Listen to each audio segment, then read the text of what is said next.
Me and my crew of the Velvet Underworld channels would really love to hear how things are going on at your place. Or you could share it to the comment sections so that we could connect with each other. Uh, we would love to build a community of people who love touching stories about mafia bosses. Now, let's enjoy today's stories, shall we? 2 a.m. The alley behind the laundromat. Rain poured down like the sky itself was weeping. Morella Santos was just taking out the trash. She had no intention of saving anyone, but the man who collapsed at her feet changed everything. His suit cost more than 3 months of her rent, and a dark, heavy stain was slowly spreading across his shoulder. Morella pulled out her phone, ready to call the police. But then the man opened his eyes. Gray eyes, like the sky before a storm, stared straight into hers, and he whispered something that made her hand freeze. "If you call the cops, you'll be in grave danger too." They called him the Phantom, the most powerful boss in New York whose face no one had ever seen. That night, he was dying in a filthy Brooklyn alley. And Mirella? 3 years ago, she lost everything because she trusted a man. Her husband turned out to be a con artist who had swindled hundreds of families. He died while running, and she was branded as his accomplice by the entire city. Now, Morella was just a single mother with a cheap laundromat and a 5-year-old daughter sleeping upstairs. She should have walked away. She should have left this man to die in the rain, but she didn't, because Morella knew what it felt like to die slowly, day by day, while no one bothered to look. So she bent down, slipped her arms under his shoulders, and dragged him inside. She didn't know she had just pulled the darkness in with him. This is the story of that fateful night, of buried secrets, of two broken souls finding each other in the ruins, and of everything that fell apart and rose again from the ashes. If you want to know what happens next, stay with me until the end. And don't forget to subscribe, so you never miss stories that touch your heart like this one. After putting her phone away, Morella looked at him. "How much do you weigh?" she asked, realizing she couldn't leave him there. "How much do you weigh?" The man didn't answer, perhaps because he no longer had the strength. Morella didn't wait. She bent down, slid one arm beneath his shoulder, and used all her strength to haul him to his feet. His shoulder pressed heavily against hers, heavier than anything she had ever carried. But Morella was used to carrying heavy things. For 3 years, she had carried an entire life on these shoulders. They staggered through the back door of the laundromat. Inside, the washing machine stood motionless in the darkness, like sleeping soldiers. The familiar scent of detergent drifted through the air, mingling with the metallic scent and rain clinging to the stranger. Morella kicked the door shut behind them, sealing out the rain and whatever might have been lurking out there in the dark. The staircase leading up to the apartment rose before her. 12 steps. She had gone up and down those stairs thousands of times, but they had never felt this long. Morella counted each step. 1, 2, 3. The man let out a faint groan each time she dragged him up another step. 4, 5, 6. Sweat began to bead across her forehead even though the night was cold. 7, 8, 9. She bit down hard on her lip, refusing to let herself stop. 10, 11, 12. The apartment door opened. Gloria stood in the kitchen, a glass of water in her hand, likely about to take her midnight medicine as she always did. But when she saw her daughter dragging a severely injured man into the apartment, the glass slipped from her hand. The sound of shattering glass cracked through the quiet apartment. "What have you brought into this house?" Gloria's voice trembled, her aging eyes wide with horror. "I don't know, Mom." Morella was breathing hard, still not letting go of the man. "But if I leave him out there, we'll become witnesses. Do you understand? Witnesses to things we were never supposed to see." Gloria understood. She had lived in Brooklyn long enough to know there were things better left untouched. But once you were tangled in them, the only way to survive was to go all the way through. She didn't say another word. She simply stepped forward in silence and helped her daughter lower the man onto the old sofa. Morella began taking off his suit jacket. Inside the pocket, her fingers brushed against cold, heavy steel, a weapon. She didn't open the wallet. She didn't want to know who he was, at least not yet. She tucked the dangerous object into the highest cabinet drawer in the living room, where Rosie couldn't reach it, then locked it carefully. When the shirt was cut open, the wound came into view beneath the apartment's weak yellow light. The metal fragment was still lodged in his shoulder, and the wound was still weeping under the dim light. It wasn't a mortal wound, but if it wasn't treated, he'd bleed to death before morning. Morella turned and looked at her mother. "Do you remember when I was in nursing school?" Gloria went pale. She understood what her daughter was about to do. "You're going to boil water." Morella cut her off, her voice strangely calm. "Get the smallest knife in the kitchen, and find me a spool of thread and a sewing needle." Gloria wanted to protest.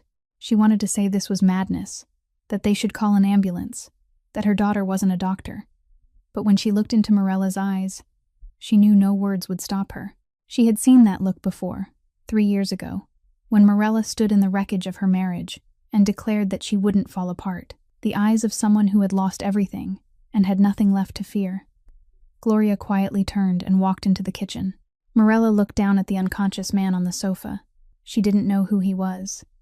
She didn't know why someone wanted him dead. She didn't know how dangerous he might be. But she knew one thing.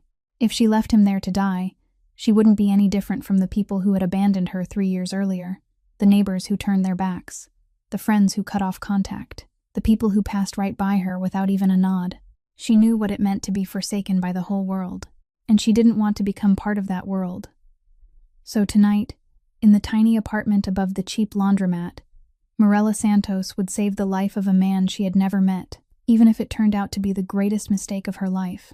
Gloria came back carrying a pot of boiling water, the smallest knife in the kitchen, and a spool of white sewing thread. She set everything down on the coffee table beside the sofa, her hands trembling so badly that water sloshed over the rim. Morella looked at those things and drew in a long, steady breath. She had never done this before. The nursing program she had started was left unfinished when she got married. Jared had told her she didn't need to work, that he would take care of everything, and she had foolishly believed him.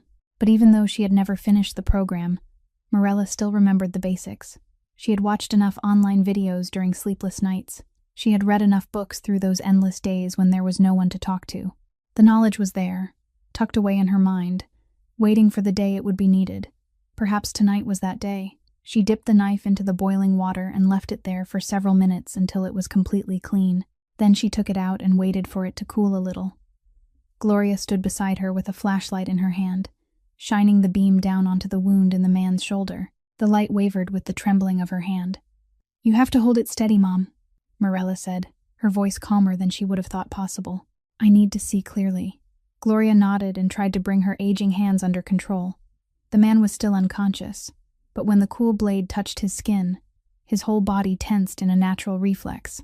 The muscles beneath his skin jerked, and a groan escaped his throat, even though he was still insensible.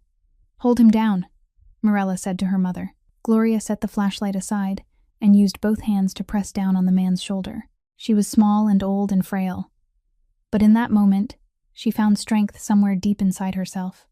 The strength of someone who had lived through too many storms and was still standing. Morella began her work. She focused only on each motion, each millimeter. With a steady hand, she cleared the way to reach the object inside. The man groaned louder, his body jerking hard, but Gloria held him firmly in place. "Hurry, sweetheart," she whispered, her voice thick with strain. Morella didn't answer. She took a pair of tweezers from the sewing box, dipped them into the boiling water, then slowly guided them into the wound. Her hands were ice cold with tension, but they didn't shake. They weren't allowed to shake. She had once held Rosie through a convulsive fever when the child was 2 years old. Alone in this apartment, in the middle of the night, with no money to call an ambulance and no one to ask for help. She had held her little girl in her arms, pressed cold cloths to her forehead, and prayed to whatever power might have been listening. Rosie had survived. She had once stitched up her own finger after it was sliced open by a washing machine. No insurance, no money for a hospital. And so she had clenched her teeth, pushed a needle through her own flesh, and sewn herself back together 1 stitch at a time. The scar was still there, on the index finger of her left hand, a reminder that she could endure more than she thought. Compared to those things, tonight was only one more test. The tweezers touched metal. Morella felt the hard resistance of the metal through their tips. She drew in a breath, tightened her grip, and pulled. The metal finally came free from the man's shoulder with a sharp click as she dropped it into the bowl. The sharp click of metal against metal rang through the silent room. "It's out." She let the breath go, feeling as though she had just run a marathon. Gloria released her hold, and sank heavily to the floor, exhausted. But the work wasn't finished. Morella picked up the sewing needle and thread, the same white thread she used to mend Rosie's clothes. Not professional, but clean and strong enough. She began mending the torn skin, one stitch at a time, careful and precise, as though she were making a dress for her daughter. When the final stitch was done, she bandaged the wound with clean gauze and medical tape from the worn first aid box in the bathroom. The man was still unconscious, but his breathing had grown steadier. That night, Morella didn't sleep.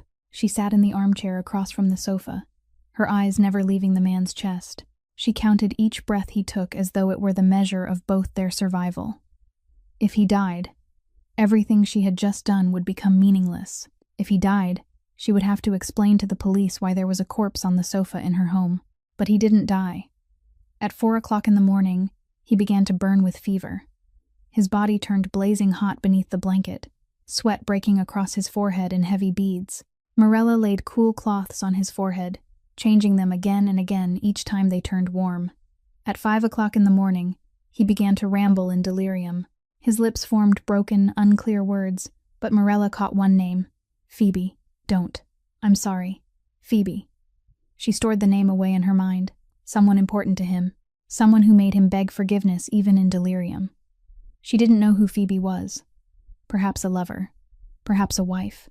Perhaps someone gone forever. But she knew that this man, whoever he was, had people he cared about. That made him seem more human in her eyes. At 7 o'clock in the morning, when the first sunlight began to slip through the curtains, the sound of tiny footsteps came down the stairs.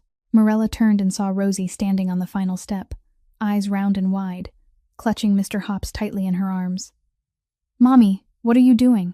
The child's voice was still thick with sleep, her curious eyes fixed on the strange man lying on the sofa. Morella stood and moved toward her daughter, trying to block the little girl's view. "A friend of mine. He's sick." Rosie tilted her head and peered over her mother's shoulder. Her gaze stopped on the white bandage wrapped around the man's shoulder. "Did a monster bite him?"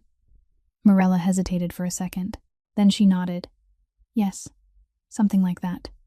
Rosie looked at the man for one more second, her expression solemn, as though she were considering something very serious. Then she lifted her face to her mother and said, with fierce pride in her voice, "You're so good, Mommy. You beat the monster." Then she turned and ran back upstairs, her little footsteps fading into the distance. Morella stood there watching her go, her chest tightening as though an invisible hand were squeezing it hard. Her little girl was 5 years old. She believed her mother could defeat every monster in the world. She didn't know that sometimes monsters didn't have claws or fangs. Sometimes monsters wore expensive suits and spoke in sweet voices. Sometimes monsters were the people she had once loved most. But Morella didn't say any of that to her daughter. She only smiled, even though the smile tasted as bitter and salty as tears. And she told herself that no matter what happened, she would keep defeating one monster after another. For Rosie, because Rosie believed in her. On the third day, he opened his eyes. Morella was sitting in the old armchair by the window, a needle and thread in her hands, mending Rosie's little coat where the elbow had torn. The weak afternoon sunlight filtered through the thin curtains and cast the room in a pale golden glow. She had spent 3 days like this, doing small chores while keeping watch over the man on the sofa. Now and then she changed his bandages, pressed cool cloths to him when the fever returned, and poured tiny spoonfuls of water into his mouth while he drifted in and out of delirium. Gloria helped when she could, but most of the time, it was Morella who sat there, waiting, not knowing what, exactly, she was waiting for. Then she saw him move, first a finger, then an arm, then his eyelids. Morella set down her sewing and stood, stepping back a few paces. She kept her distance, her back against the wall, her eyes never leaving the man as he slowly came to. He opened his eyes, the same gray eyes she had seen that night, but now they were no longer dulled by blood loss. They were sharp and alert, sweeping across the room as though measuring every corner, every door, every possible way out. The ceiling stained with spreading damp, the old sofa with its faded upholstery, the weak light falling in through the window, the cramped little apartment of someone who didn't have much money. He took it all in, and then at last his gaze settled on Morella. "Where am I?" His voice was rough from days of silence, but it still carried a certain authority, the voice of a man accustomed to giving orders, not asking questions. My apartment, Morella answered evenly. Above the laundromat. He tried to sit up. The muscles in his arm tightened as he braced himself and pushed upward. But at once his face twisted with pain. The wound in his shoulder hadn't healed, and any sudden movement pulled a tearing agony through him. Don't be stupid, Morella said, her voice cold as ice. I spent 3 nights keeping you alive. I dug that metal out of your shoulder with a kitchen knife. I stitched you up with sewing thread. If you tear those stitches open, I'll throw you back into the alley where I found you with my own hands.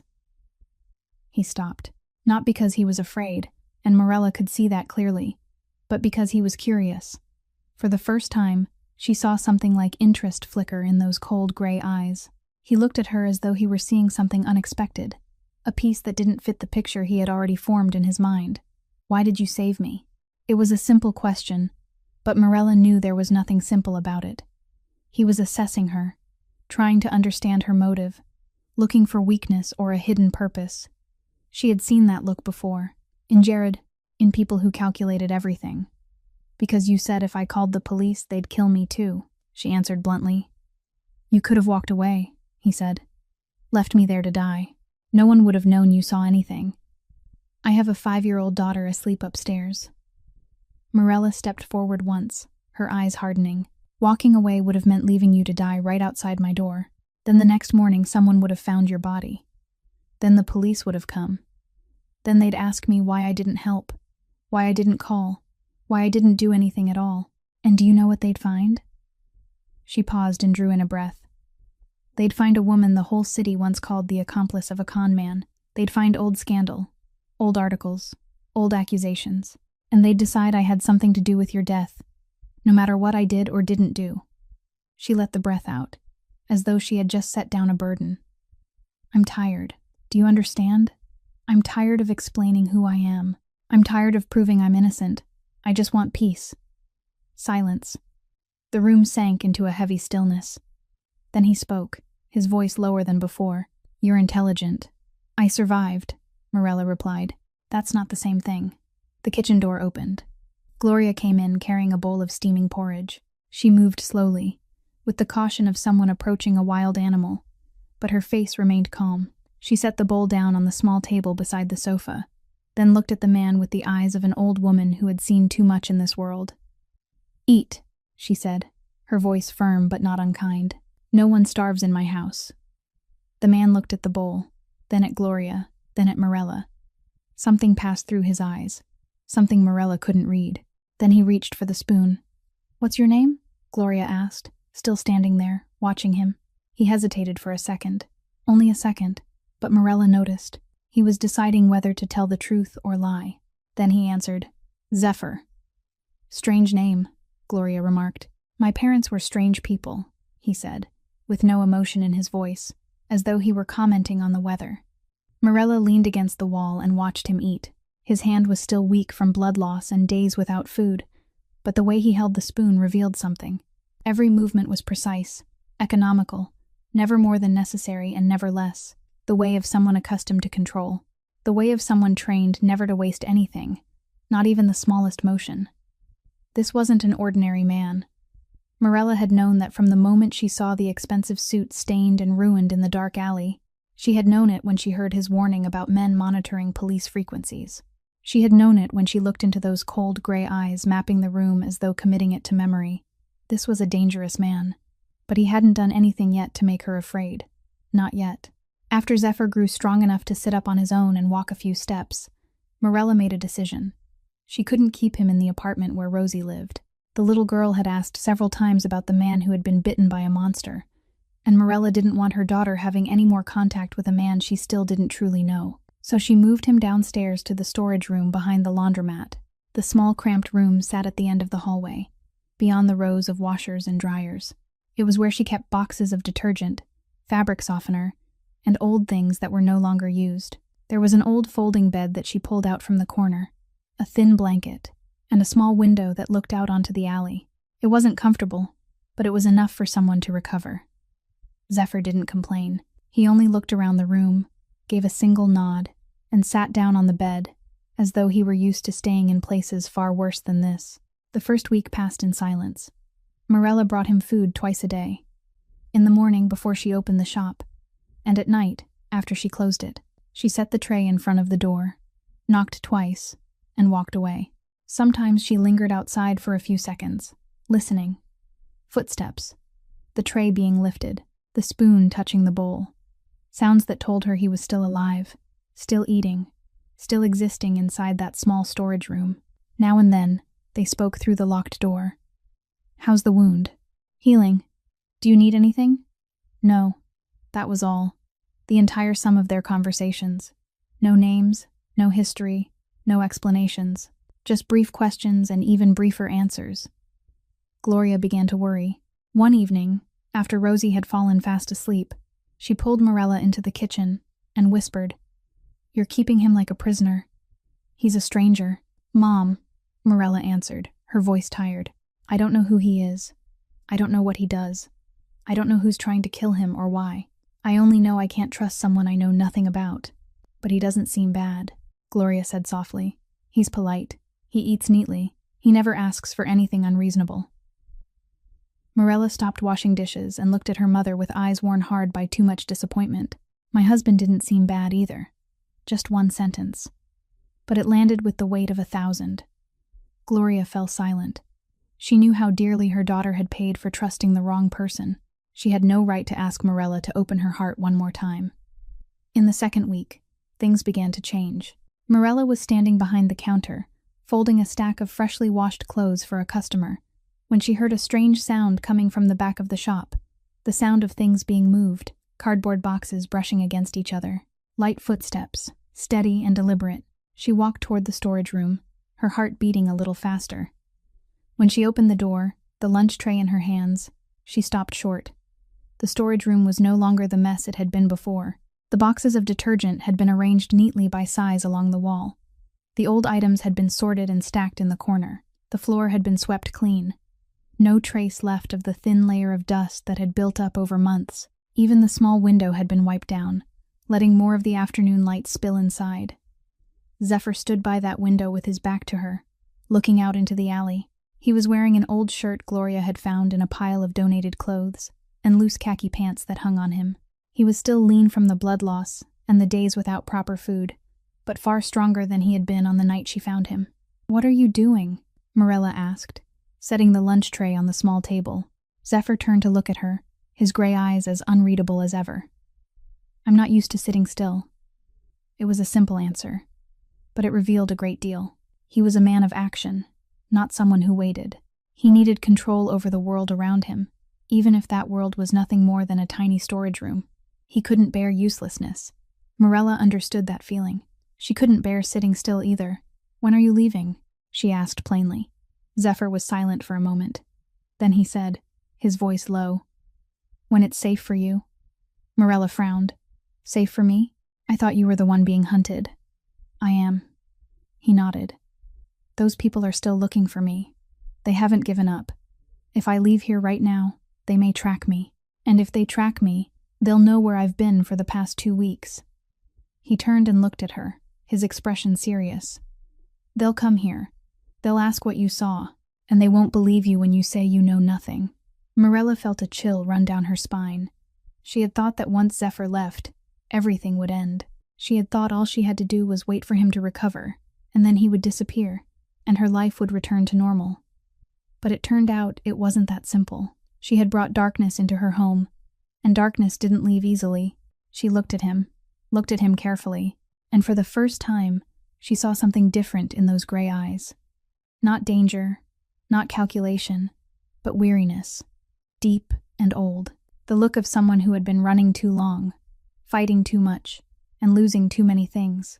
Morella recognized that look, because she saw it every morning in the mirror. One evening, at the end of the second week, Morella brought dinner down to the storage room later than usual. The laundromat had been unusually busy, perhaps because the weather was beginning to turn cold, and people were pulling out their winter coats to wash them.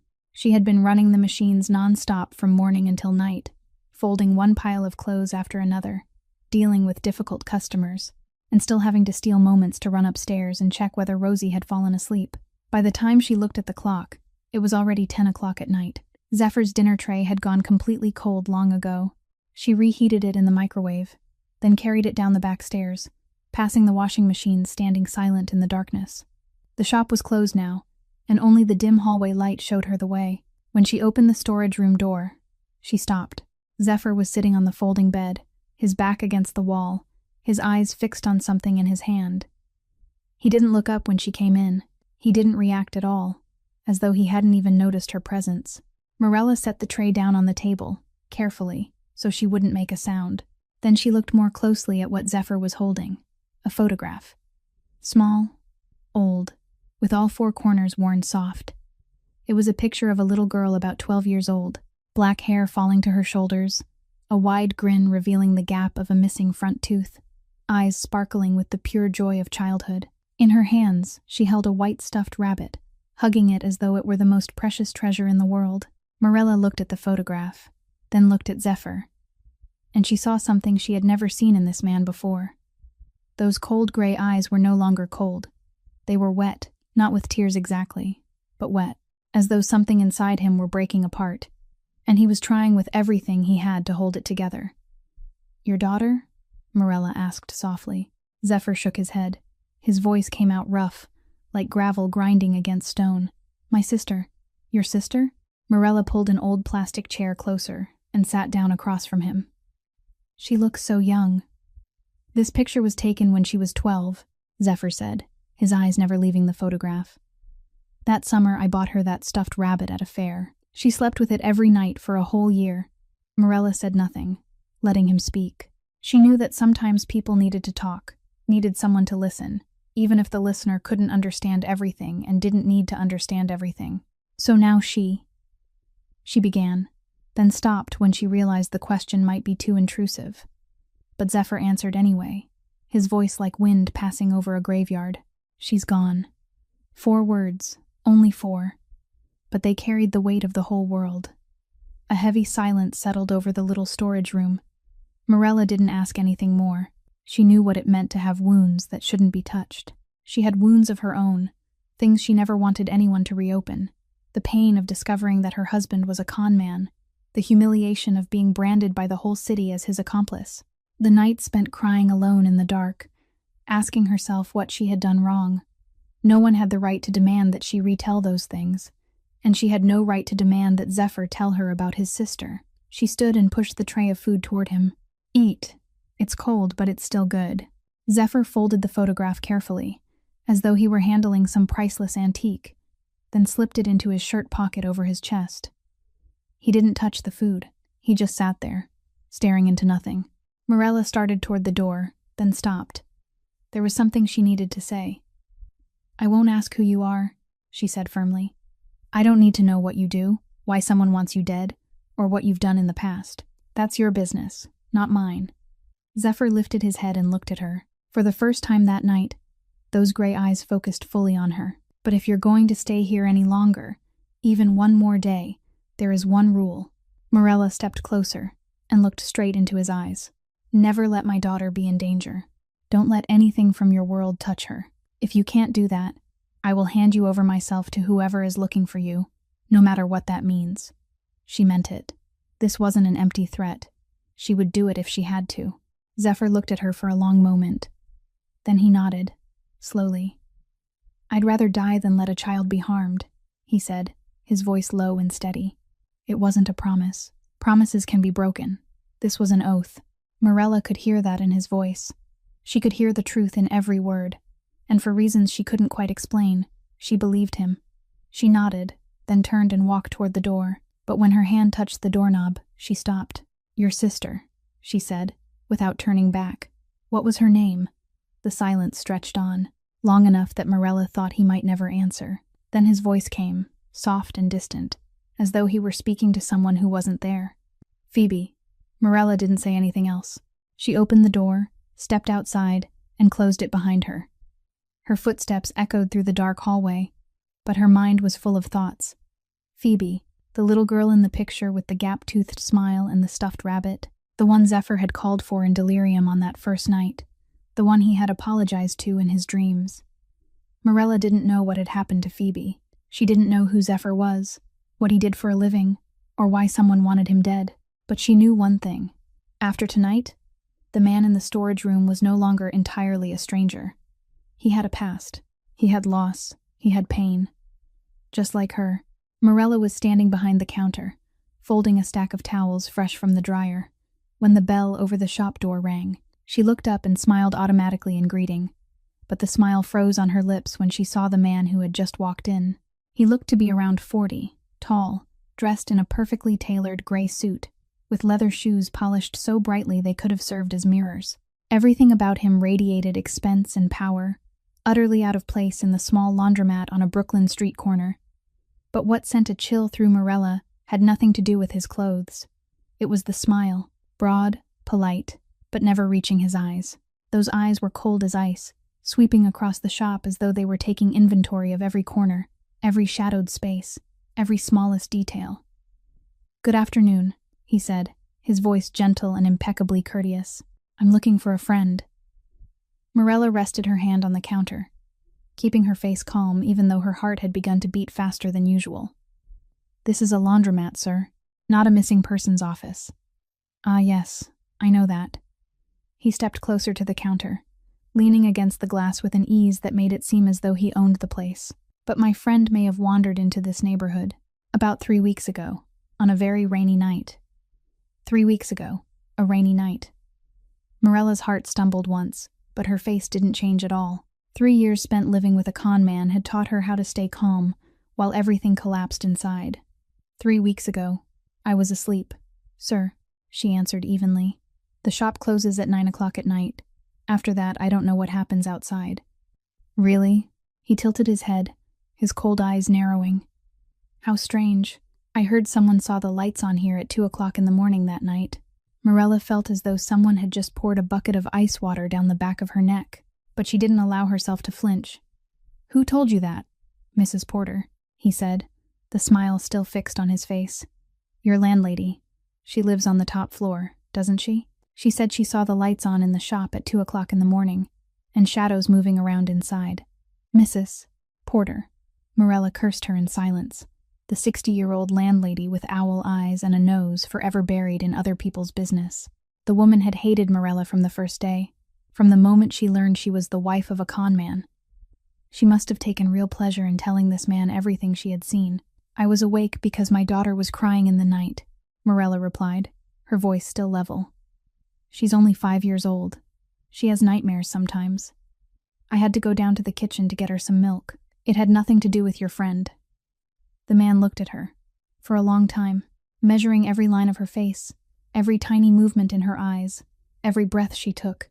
He was searching for signs of a lie. Morella gave him nothing. Then he smiled. The smile still didn't reach his eyes.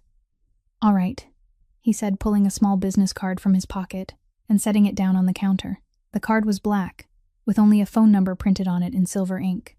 No name, no address, no company.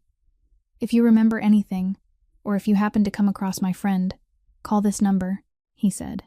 "There is a generous reward for useful information."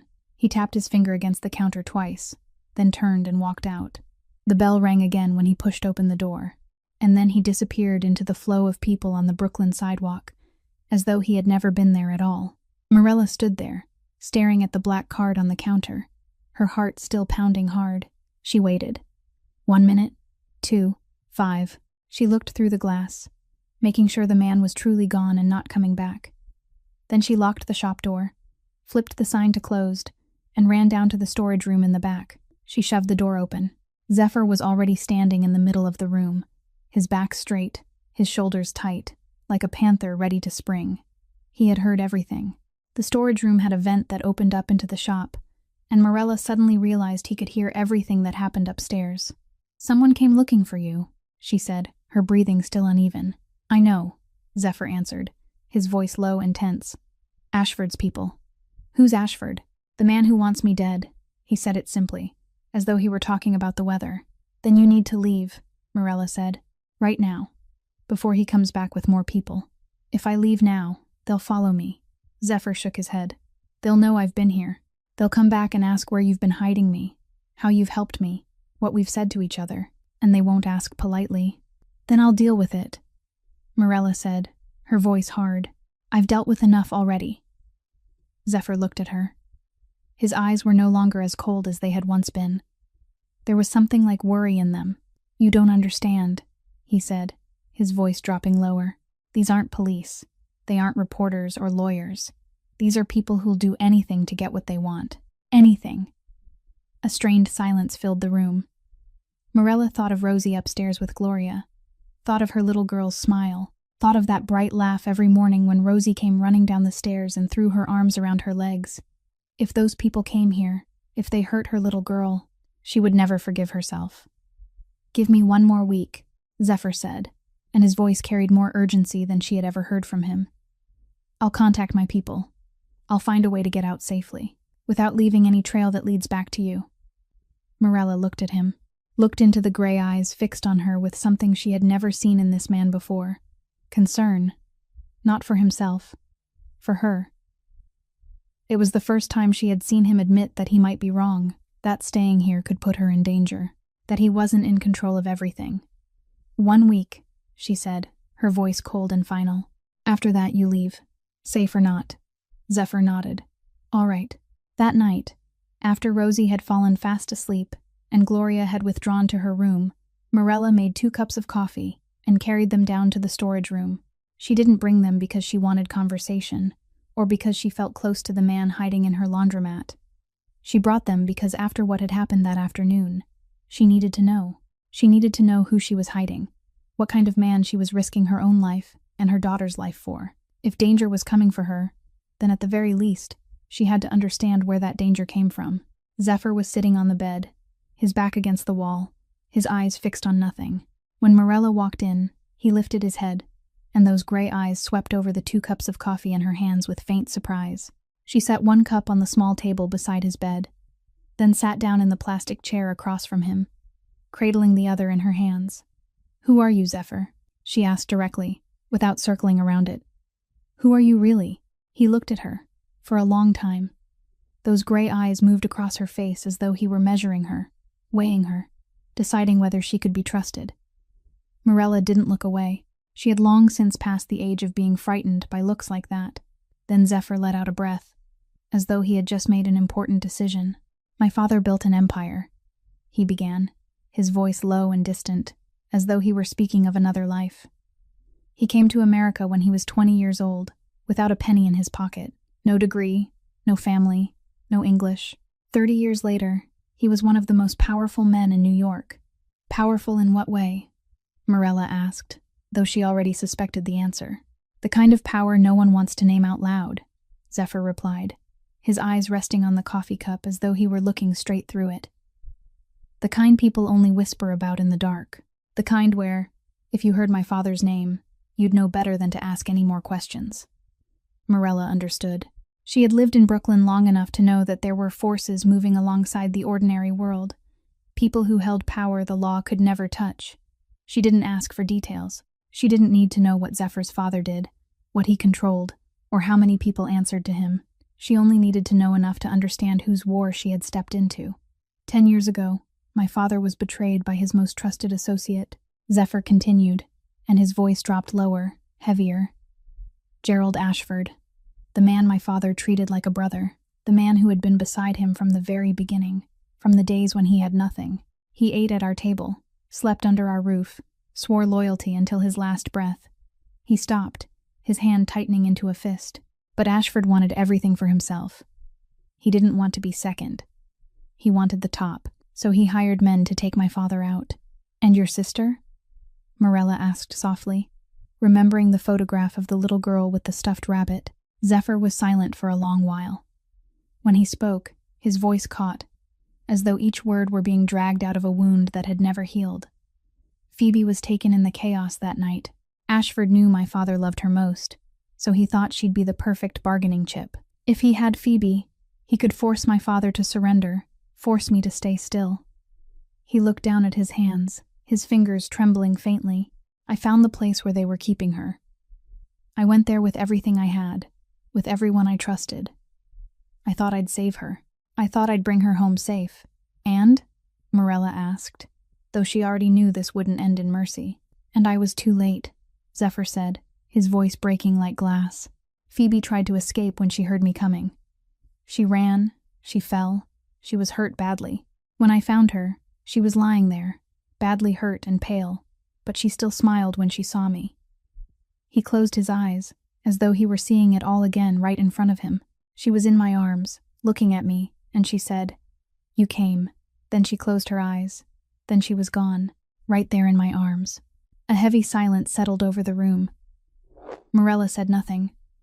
She knew there were no words that could soften pain like that. No comfort could heal a wound that had been festering for 10 years. She simply sat there in silence, giving him room to breathe, to ache, to remember. 10 years, Zephyr said, his voice like drifting wind. 10 years I've lived with that. Every night when I close my eyes, I see her face.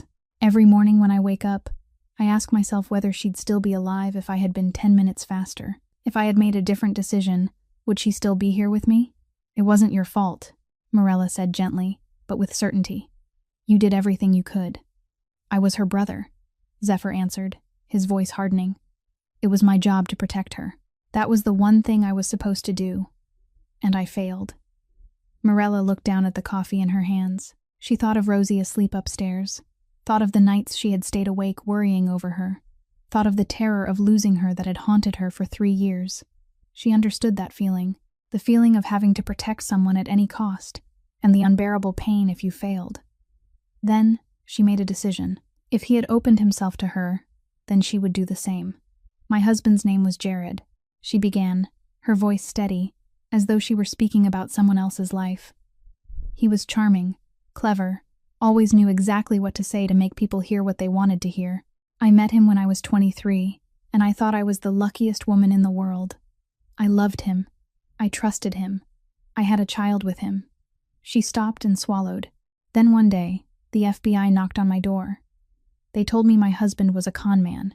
He had stolen the savings of hundreds of families, old people who had put away money their whole lives for retirement, young people scraping together every dollar to buy a home. He took it all, everything.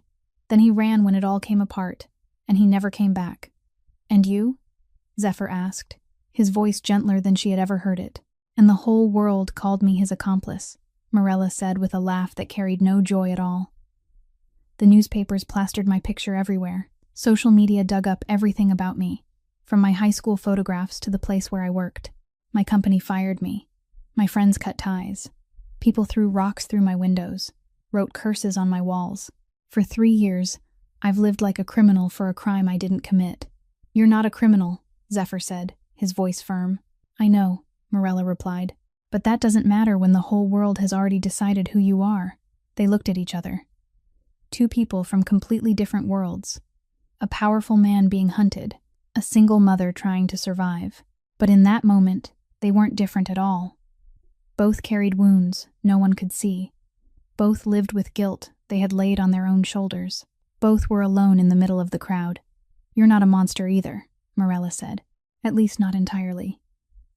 For the first time since she had found him in that dark alley on that rainy night, Morella saw Zephyr almost smile.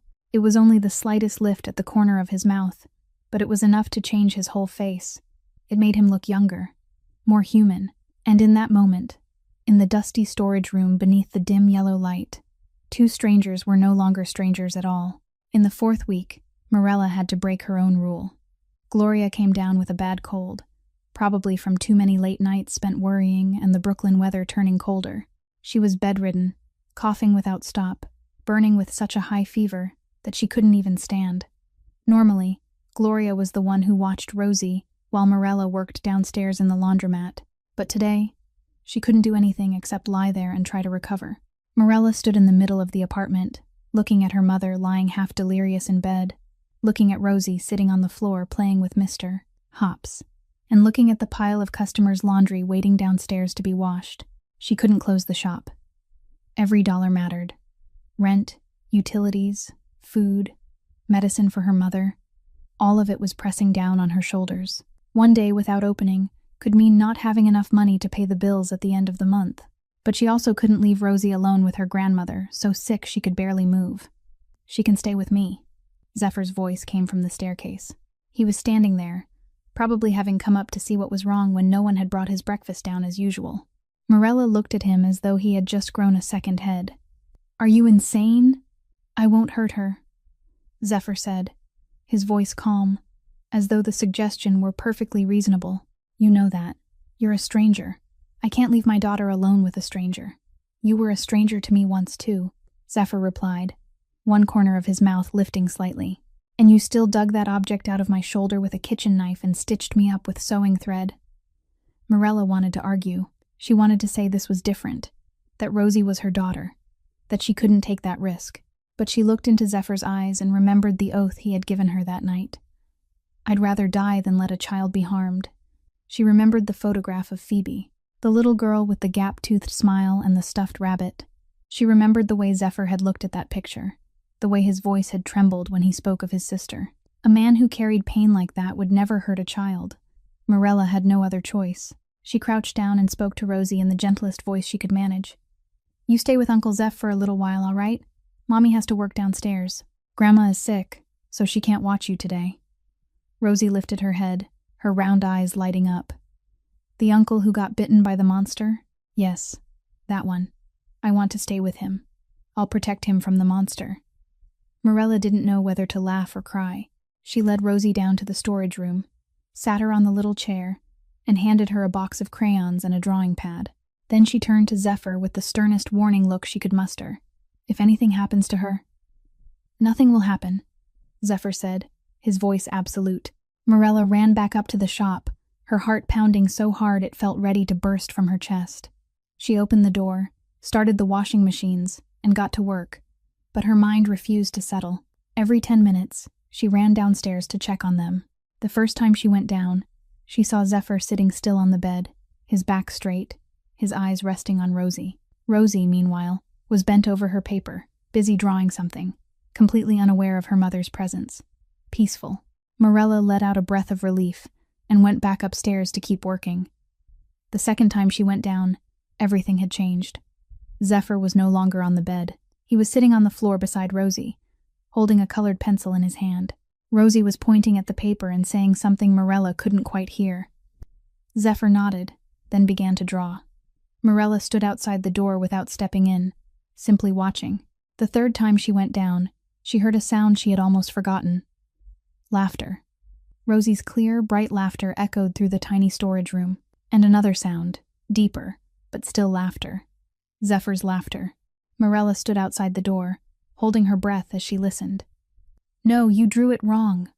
Rosie's voice rang out, full of childish outrage. Rabbits don't have wings. Mine wants to fly. Zephyr answered in a tone so serious it was almost absurd. Rabbits can't fly. They only hop. This rabbit is special. It wants to fly up into the sky and look down at the world. Then it needs bigger wings. The wings you drew are too small. It can't fly with those. Morella looked through the crack in the door. Zephyr was sitting on the cold concrete floor, his legs folded, his back bent so he could see the paper better.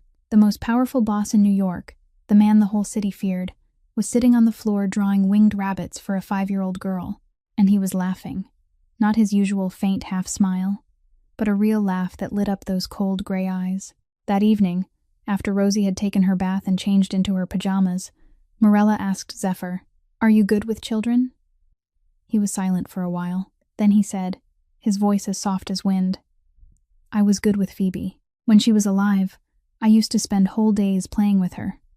Drawing, folding paper, telling stories. She liked it when I told her fairy tales." He stopped, his eyes drifting toward nothing. Rosie is a lot like her. The way she laughs, the way she isn't afraid of anyone, the way she looks at the world as though everything in it is magic. From then on, Rosie started calling him Uncle Zeph. Every morning, the first thing she asked when she woke up was, "Can I go downstairs and play with Uncle Zeph?" Morella had no reason to say no. Gloria was still sick, and Rosie was clearly happier than she had been in a long time when she was with Zephyr. They drew pictures. They folded paper into boats and airplanes. Zephyr told stories, and Rosie sat listening with wide, shining eyes. One evening, while Morella was cleaning the kitchen, Rosie ran into the room and threw her arms around her mother's legs. "Mommy, I wish Uncle Zeph could stay forever." Morella looked down at her daughter, and her chest tightened. She didn't know what to say, because somewhere deep inside, she was beginning to wish for the same thing too. In the 5th week, Zephyr announced that the time had come. He appeared in the kitchen doorway in the late afternoon, while Morella was washing dishes, and Gloria was sitting in the armchair reading a book. Rosie was still upstairs, taking her afternoon nap, the steady sound of her breathing drifting down through the staircase. Zephyr was wearing the old coat Gloria had found for him, and over his shoulder hung a small backpack holding a few changes of clothes and the few essentials he needed. "West got in touch with me," he said, his voice calm, as though he were commenting on the weather. "My right hand. He's arranged everything. I can leave safely tonight." Morella was washing dishes. Her hands stopped in the middle of the motion, her fingers still wrapped tightly around the ceramic bowl. The water kept running from the faucet, but she didn't move. "Good," she said after a long silence. "That was the deal. 1 week. It's been more than a week now." Her voice was even, almost cold, as though this didn't affect her at all. As though the man who had been living in the storage room for the past 5 weeks was only a passing guest, someone who would leave without leaving a trace behind. Silence. Only the sound of the water running from the faucet, steady and indifferent. Gloria lifted her head from her book and looked at Zephyr with the tired eyes of an old woman who had watched too many people come and go. "You're leaving?" she asked gently. "Yes, ma'am. Take care of yourself. That wound still isn't fully healed. Don't overdo it." "I'll be careful." Zephyr nodded to Gloria, then turned and looked at Morella. She was still standing with her back to him, still holding the bowl, still staring down into the sink. "Thank you," he said. "For everything. For saving my life. For giving me a place to hide. For not asking too many questions." Morella didn't turn around. "You don't need to thank me. I did it for myself, not for you. I told you that already." Zephyr was about to say something more, but he never got the chance. The sound of tiny footsteps came racing down the stairs. Quick, urgent, the footsteps of a child who had just woken up and sensed that something was wrong. "Uncle Zeph!" Rosie came flying down the stairs, her hair still mussed from sleep, her eyes still heavy with drowsiness but suddenly wide when she saw the backpack on Zephyr's shoulder. She ran straight to him and wrapped both arms around his leg. "Where are you going?" Zephyr froze. He looked down at the little girl clinging to his leg, her round eyes lifted to his face in fear and confusion. He didn't know what to do with his hands, didn't know where to put them, didn't know what he should say. "I have to go, Rosie," he said, his voice rougher than usual. "Why?" "Because I have something I have to do. Something important." "What is more important than staying here with me?" It was the question of a 5-year-old child. Simple, innocent, and more painful than anyone could have expected. "Are you coming back?" Rosie asked, her voice beginning to tremble. Zephyr knelt down until he was level with her. He looked into those clear brown eyes, eyes fixed on him with the absolute trust only a child can give. He wanted to lie. He wanted to say, "Yes, I'm coming back," just so she wouldn't cry. But he couldn't, not with those eyes looking at him. "I don't know," he said honestly. Rosie cried, not the loud, demanding crying of a child throwing a tantrum, but quiet tears slipping down her cheeks. The kind of crying that comes from someone who understands they are about to lose something important, even if they don't understand why. "I don't want you to go," she whispered, her voice thick with tears. "I like you. I like drawing with you. I like listening to your stories. Why do you have to go?" Zephyr felt something break inside his chest, something he had thought had died 10 years earlier, on the night Phoebe slipped away in his arms, something he had tried to bury deep beneath the cold armor wrapped around his heart. The phone in his pocket rang. Reluctantly, he loosened Rosie's grip and pulled it out to look at the screen. "West, there's a problem." West's voice was urgent the moment Zephyr answered. "Ashford knows about her now." Zephyr's heart turned cold. "Knows what?" "Knows she hid you. Somebody in the neighborhood sold them the information. The landlady or somebody. Ashford knows you've been here all these weeks, and he's going to use her and the little girl to draw you out. How long? Could be tonight. They're already moving. You have to get out of there now." Zephyr ended the call. Morella had turned around now and was looking at him with tense eyes. "What is it?" "Ashford knows," he said, his voice heavy. "They're coming here. Not to find me, but to take you and Rosie. They think if they get the 2 of you, I'll have no choice but to surrender myself." Morella's face went pale. She looked down at Rosie, her little girl still standing beside Zephyr, tears not yet dry on her cheeks. "Then we'll run," she said, her voice shaking but trying to stay steady. "Run where?" Zephyr asked, his voice gentle but direct. Do you have money? Do you have somewhere to go? Do you have anyone who can help you? Ashford has people everywhere. He'll find you within 24 hours, no matter where you go. Morella didn't answer. Because she knew he was right. She didn't have money. She didn't have anywhere to go. She didn't have anyone she could call.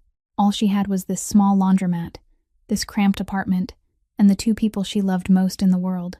Zephyr looked straight into her eyes. His gray eyes were no longer cold. They were burning with something Morella had never seen in him before. Resolve. I'm staying, he said, his voice hard as steel. I will deal with Ashford, and I will protect you and Rosie at any cost. You don't owe us anything, Morella said, her voice catching. You saved my life, Zephyr answered, his eyes never leaving hers. You gave me a place to hide when the whole world wanted me dead. You let your daughter play with me, laugh with me, call me uncle. You showed me that I can still be human, not just a shadow. He stopped and drew in a breath. Now it's my turn. But Ashford wasn't the only threat. The next morning, just as Morella opened the shop and started the first washing machines, a sleek black car pulled up right in front of the door. She looked through the glass, her heart beating faster, thinking they were Ashford's men, that they had come, that everything was about to end. But when the car door opened, it wasn't men in gray suits with smiles that never reached their eyes stepping out. It was a middle-aged woman in a dark blue suit, carrying a file case, followed by a younger man jotting notes onto a clipboard. They walked into the shop, their eyes sweeping over every corner, every narrow space, as though they were taking inventory. Miss Morella Santos? The woman asked, her voice polite but cold in that official sort of way. Yes, I'm Morella Santos. I'm Harrison, with Child Protective Services. We've received a report concerning an unsafe living environment for a child at this address. Morella's heart dropped into her stomach. CPS, Child Protective Services, 3 letters that any single mother feared. 3 letters that could take her daughter away at any moment if they decided she wasn't fit to be a mother. A report from whom? She asked, trying to keep her voice steady even though panic was rising inside her. We're not at liberty to disclose the identity of the reporting party, Miss Harrison replied, her tone unchanged. But we do have the right and the responsibility to inspect the living conditions of your daughter. Rosalie Santos, age 5. Mrs. Porter. Morella knew at once. The old landlady with owl eyes and a nose forever buried in other people's business. She had spoken to Ashford's man, and now she was speaking to CPS. She was deliberately trying to destroy Morella's life from every possible direction. Morella had no choice. She flipped the sign to closed and led them up to the apartment above the laundromat. Miss Harrison stepped inside, her eyes scanning every corner of the room, every smallest detail. The younger man followed behind her, writing constantly on his clipboard. The apartment was small, clean, but small. The old sofa with its faded upholstery, the ceiling stained with patches of damp, the windows with a few hairline cracks in the corners, the cramped kitchen with appliances that had already been used for years. Old electrical system, miss, Harrison noted, looking at the wall outlet. No smoke detector in the hallway, no second fire exit. I don't have the money to fix it, Morella said, trying to keep calm, though her voice had begun to tremble. But I'm very careful. I check everything every day. My daughter has never been in danger in this apartment. Miss Harrison made no comment. She continued moving through the apartment, opening the refrigerator, looking into the rooms, inspecting Rosie's bedroom. Gloria was sitting on the bed in her room, pale and silent, not daring to say anything. Rosie was at kindergarten, thankfully, and didn't have to witness this. We've also received a report that you have a strange man living in the shop, miss, Harrison said, turning to Morella with a sharp look. Morella went still. There is no one living in the shop.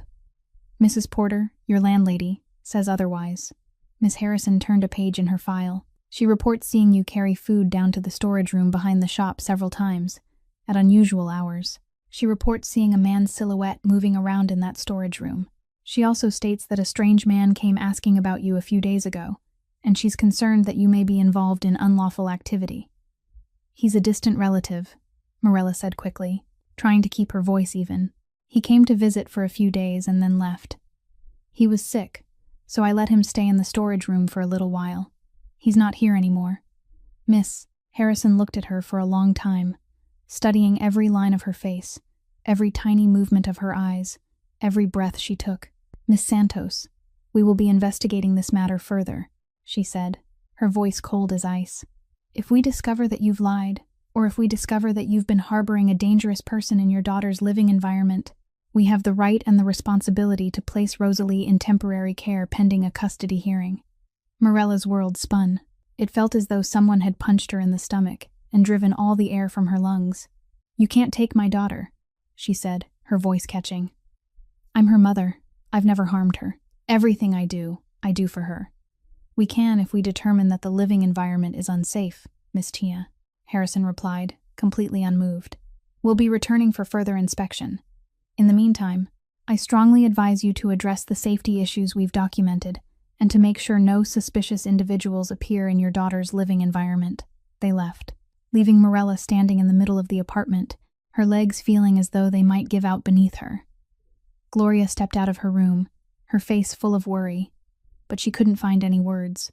She only stood there, looking at her daughter with helpless eyes. Soft footsteps came from the back staircase. Zephyr. He had heard everything from the storage room through the vent. Now he stood in the kitchen doorway, his face tense, his gray eyes full of guilt. "This is my fault," he said, his voice low and heavy. "If I weren't here, they wouldn't have anything to report. I'll leave right now. I'll disappear, and you can tell them that your relative is gone, that no one is here anymore. If you leave, Ashford comes," Morella said, her voice tired beyond exhaustion. "If you stay, CPS takes my daughter. I lose both ways. No matter what I do, I lose." Mirella cried, not the quiet, swallowed sobs she had taught herself to bury over the past 3 years, but raw, shuddering sobs that tore through her chest and broke free without restraint, as though a dam had burst, and every tear she had held back for so long was rushing out all at once. She collapsed into the chair, both hands covering her face, her shoulders trembling in waves. 3 years. For 3 years she had tried to stay strong. For 3 years she had swallowed her tears every night so she could smile at her daughter the next morning. For 3 years she had rebuilt her life from the ashes Jared had left behind, and now everything was collapsing all over again. Gloria hurried to her daughter, knelt beside her, and gathered her into her arms. She was crying too, old tears rolling down her lined face, but she said nothing. She simply held her daughter, the way she had when Morella was little, the way she had when Morella came home after learning the truth about Jared, the way she would always hold her until her very last breath. Zephyr stood there a few steps away, helpless. He had faced enemies who outnumbered him 10 to 1. He had stood before the barrels of death without a trace of fear. He had survived nights that seemed certain to be his last. But he didn't know what to do in the face of this woman's tears. He didn't know what to say that could soothe the pain tearing her apart from the inside. "I'm tired," Morella said through her sobs, her voice broken and uneven. "I've been trying for 3 years. I work 16 hours a day, 7 days a week. I go without food so my child has enough. I wear old clothes so she can have new ones. I don't allow myself to get sick because I can't afford a doctor. I do everything I possibly can." She lifted her head, eyes red and swollen, tears still pouring down. "And it's still not enough. It is never enough. They still look at me like I'm a criminal. They still think I was my husband's accomplice. They still want to take my daughter away." "Morella," Gloria said, her voice shaking, but Morella cut her off. "I can lose the apartment, Mom. I can lose the shop. I can lose everything I've built. But I can't lose Rosie." Her voice cracked apart. "Rosie is everything. Rosie is the reason I get up every morning. Rosie is the reason I keep going when all I want to do is give up. If they take Rosie away, there will be nothing left of me. I won't survive it." Zephyr stepped forward, slowly, one step at a time, as though he were approaching a wounded animal.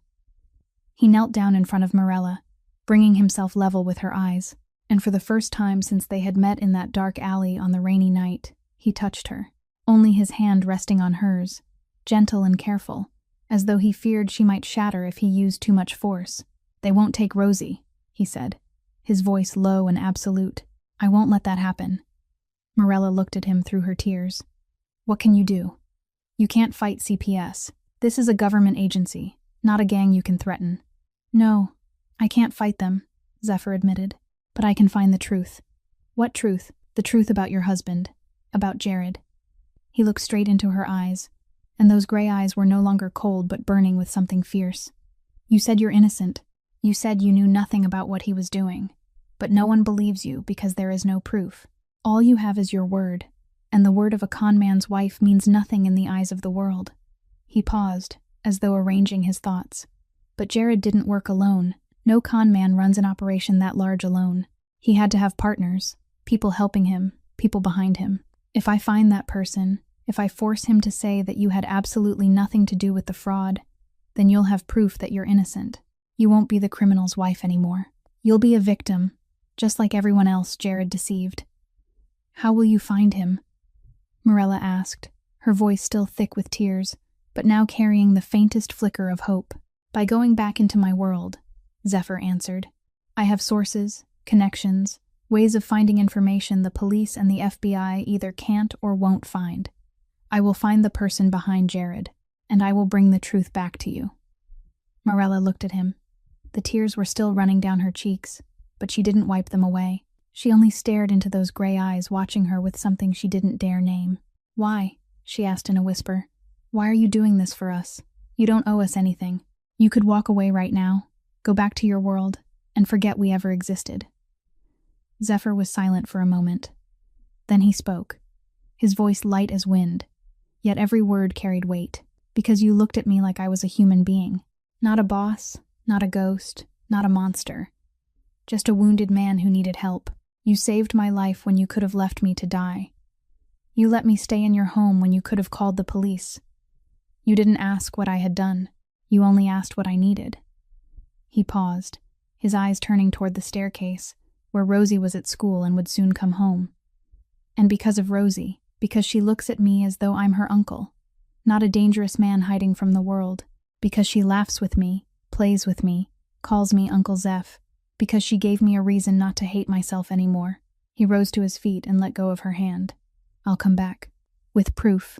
With the truth. With everything you need to get your life back. Then he turned and walked toward the back stairs. Morella watched his retreating figure until it disappeared into the shadows. She knew he might never return. She knew the world he was about to step back into was filled with danger. But deep in her heart, she knew something else too. If there was anyone in this world who could do the impossible, it was him.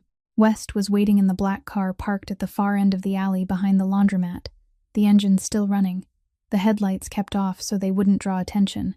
When Zephyr opened the car door and slid into the passenger seat, West turned to look at him with an expression caught somewhere between surprise and concern. You look like hell, West said bluntly, without bothering to soften it. Thank you, Zephyr replied, his voice tired, but not without its familiar edge of sarcasm. West had been his right hand for more than 10 years, the only man in the world who could speak so plainly to the ghost's face without fearing the consequences. They had been through far too much together to bother with politeness anymore. No, seriously, West went on, his eyes moving over Zephyr from head to toe. You've lost weight. You've got dark circles under your eyes. And most important of all, you look like a normal man, not the ghost that all of New York is terrified of. What did she do to you? Zephyr didn't answer right away. He looked out the car window, back toward the little laundromat with its dim yellow light still glowing on the second floor. The apartment where Morella was sitting alone, perhaps still crying, perhaps already trying to gather herself and be strong again. And Rosie, the little girl with the wide round eyes and the bright, clear smile, was probably asleep by now, not knowing that her mother's world was standing on the edge of collapse. She has a daughter, Zephyr said, his voice softer than usual. 5 years old. Her name is Rosie. The little girl is like Phoebe, West, the way she laughs, the way she looks at everything as though this world is full of magic. She isn't afraid of me. She calls me Uncle Zeph and draws pictures with me every day. West didn't ask any more questions. He knew about Phoebe. He had been one of the men standing beside Zephyr on the night she died, had watched Zephyr nearly fall apart, and then rebuild himself into someone colder and more ruthless than ever before. If Zephyr said this child was like Phoebe, West understood exactly what that meant. So what do you need? West asked, shifting into work mode. Information on Jared Santos, Zephyr answered, his voice sharpening again. The con man who died 3 years ago. He stole the savings of hundreds of families and ran, then got shot while trying to escape. His wife, Morella, got blamed as his accomplice even though she knew nothing about it. Did he have partners? I don't know, but I'm going to find out. Zephyr leaned forward, his eyes narrowing. And find Leonard Marsh, too. West frowned, the name stirring something in his memory. Leonard Marsh? That sounds familiar. Give me a second. He pulled out his phone and scrolled through a few messages and notes. Ah, right. Leonard Marsh, high-level money launderer. He specializes in helping large operations hide dirty money through legitimate channels. He's one of Ashford's men. I know. Zephyr nodded. But I think he's tied to Jared, too. In what way? Jared was just a small-time con man. That's exactly what I'm asking myself. Zephyr looked straight at West. Jared was a small-time con man, yes. Charming, smooth-talking, but not smart enough to build something that big. Hundreds of victims, millions of dollars, a network stretched across the city. That's not the kind of operation some amateur grifter can build alone. There had to be someone behind him, someone pulling the strings. West understood at once. He didn't need Zephyr to explain any further. All right, I'll dig into Leonard Marsh and see what his connection to Jared was. Where are you going now? The temporary safe house in Queens. I need somewhere I can work where no one will find me. West nodded, started the car, and pulled away. For the next 3 days, Zephyr became the ghost again. He called old contacts, met with informants, gathered every small fragment of the larger picture. He didn't sleep much, only a few hours each night, and spent the rest of the time reading files, analyzing data, and making plans. But every night, before he allowed himself to sleep, he sent Morella a text. How's Rosie? She's all right, sleeping. She asked where Uncle Zeph went today. What did you tell her? I told her you went to take care of something, that you'd come back. And you? I'm surviving, one day at a time. The messages were brief, with no flourishes, but they were enough for Zephyr to know that Morella was still fighting, still trying, still waiting for him to come back with answers. 3 days later, West arrived at the safe house carrying a thick file in his hand, his expression caught between excitement and grim seriousness. Leonard Marsh, West said, dropping the file onto the table in front of Zephyr. You were right. He's connected to Jared. How? Zephyr opened the file, his eyes moving quickly across the pages. Jared wasn't the one making the plans, West explained, sitting down in the chair across from him. He was just the puppet, the public face of the operation. Leonard Marsh was the one controlling it from the beginning. He found Jared somewhere, saw that he had the ability to charm people, had a trustworthy face, had the ability to lie without blinking. So Leonard turned Jared into the face of the scam, the man who would meet the victims, collect the money, build their trust. Meanwhile, Leonard stayed behind the curtain, handling the money, building the structure, and making sure everything ran smoothly. Zephyr turned to the last page of the file and stopped, his eyes fixed on a photograph. It showed 2 men shaking hands at some formal event. One of them was Leonard Marsh, gray at the temples, carrying the polished appearance of a successful businessman, and the other, standing right beside Leonard with a triumphant smile, was Gerald Ashford, the man who had killed his father, the man responsible for Phoebe's death, the man who had been hunting him for weeks. Leonard is one of Ashford's men, Zephyr said, his voice cold as ice, which means Jared's scam, the case that destroyed Morella's life, the one that cost her everything and made the whole world call her a criminal, was directly tied to Ashford. West nodded, understanding that everything had just become far more complicated. Zephyr's hand tightened into a fist, the knuckles turning white. Ashford. Always Ashford.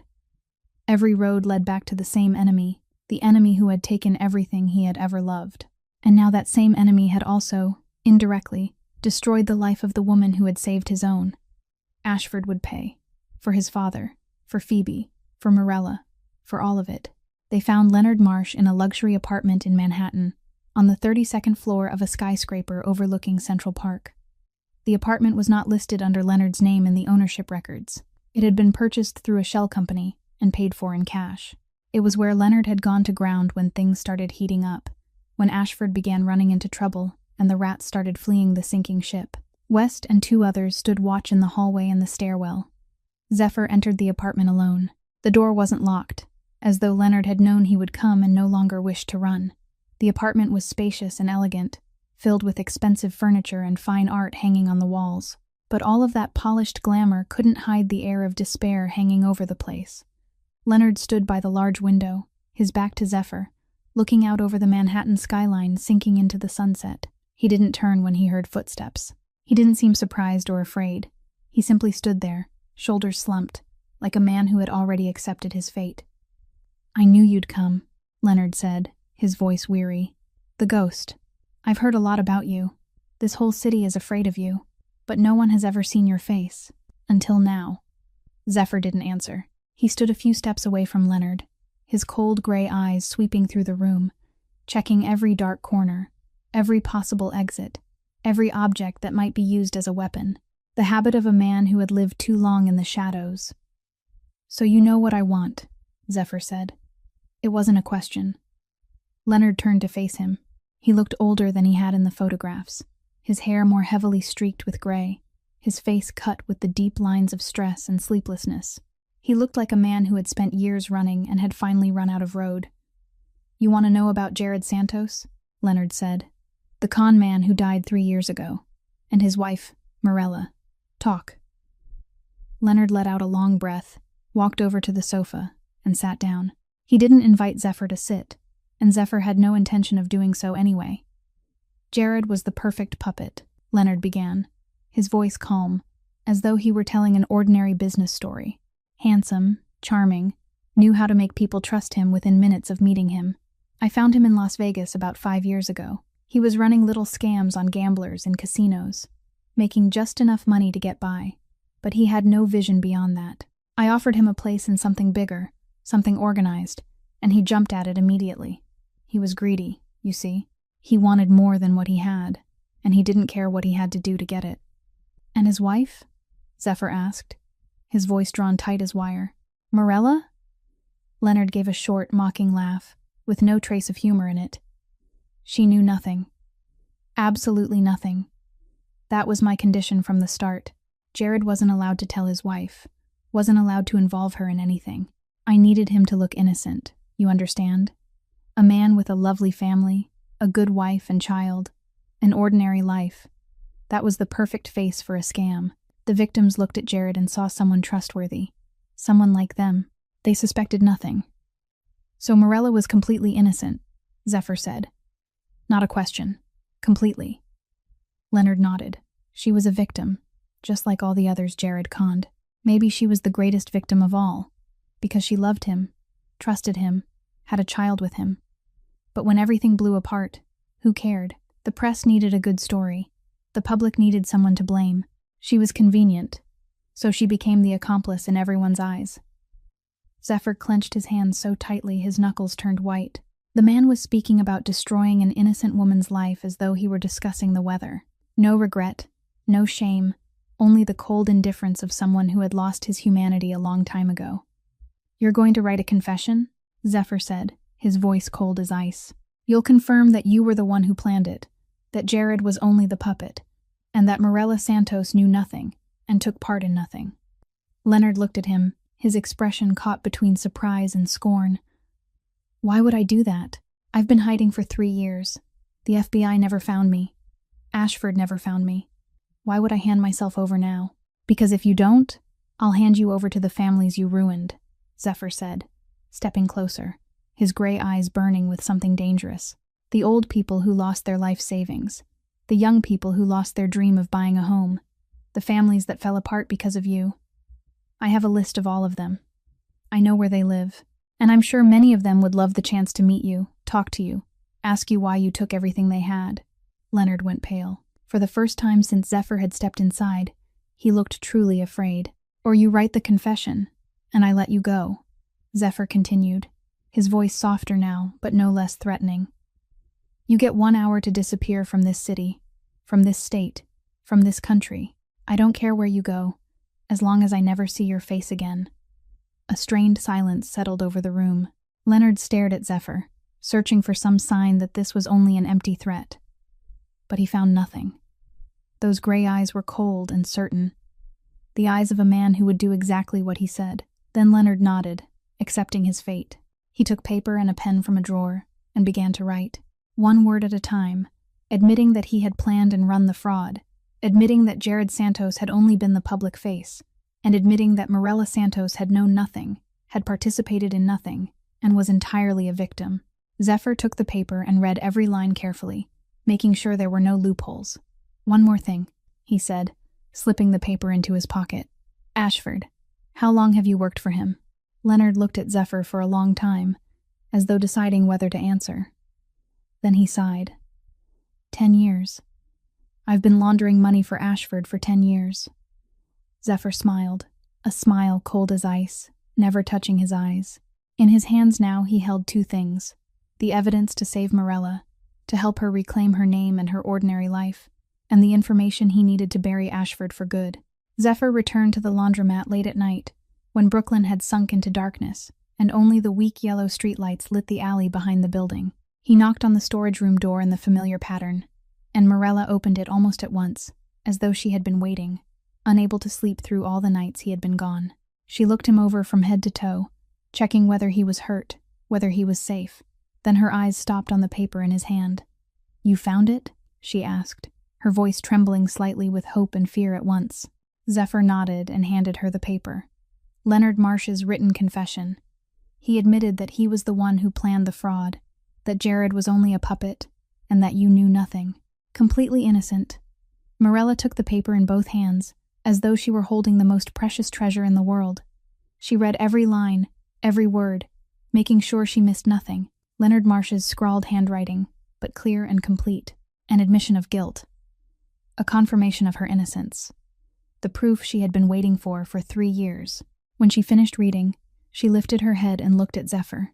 Her eyes were wet, but not with sorrow, with something else. Resolve.